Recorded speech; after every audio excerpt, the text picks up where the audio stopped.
د کابل په دشت برچي سیمه کې دیني عالمانو د ښځو د اسلامي حجاب په ملاتړ غونډه جوړه کړه. دغه دیني عالمانو وویل چې د نظام ملاتړ به کوي او دا چې د امر بالمعروف او نهي عن المنکر وزارت لخوا په ټولنه کې د بد حجابۍ مخنیوی کیږي دا د ټولنې د ټولو مسلمانو وګړو غوښتنه ده. رعایت حجاب در جامعه قانون است، فرمایش پروردگار متعال است. این نیاز به موشکافی و صحبت و آیات زیاد خواندنم نداره، واضح و روشن. هر منکری شاید را قبول کنه که ولی بحث حجاب در قرآن مقدس هست و قبول داره. این کل ما و شما میفهمیم که هر کسی که ما و شما را به خلاف نظام امارت اسلامی، به خلاف نظام قرآنی ذهنیت میده، به جز از که ما را پایمال کنه و ما و شما را همراه خاک یکسان کنه، دیگه هیچ هدف نداره. این نظام شماست.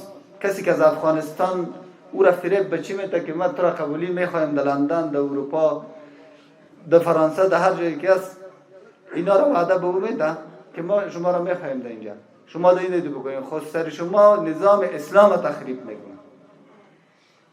مسلمان کسی است که در زیر پرچم اسلام زندگی میکنه.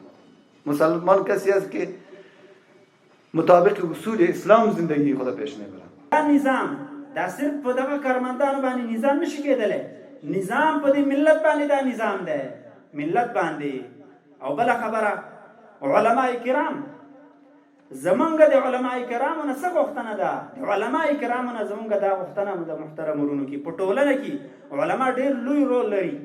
علما دې په مساجدو کې، په مدارسو کې، په نورو ځایونو چې کله دې ولهم فرصت برابرېږي دغه وینا دې وکړي حجاب باره کې محترم ورونو، چې حجاب دا باید مراعات شي، حجاب دې ورته وستایل شي، د حجاب صفات دې ورته بیان شي، د حجاب اهمیت دا دې ورته ستاینه وشي.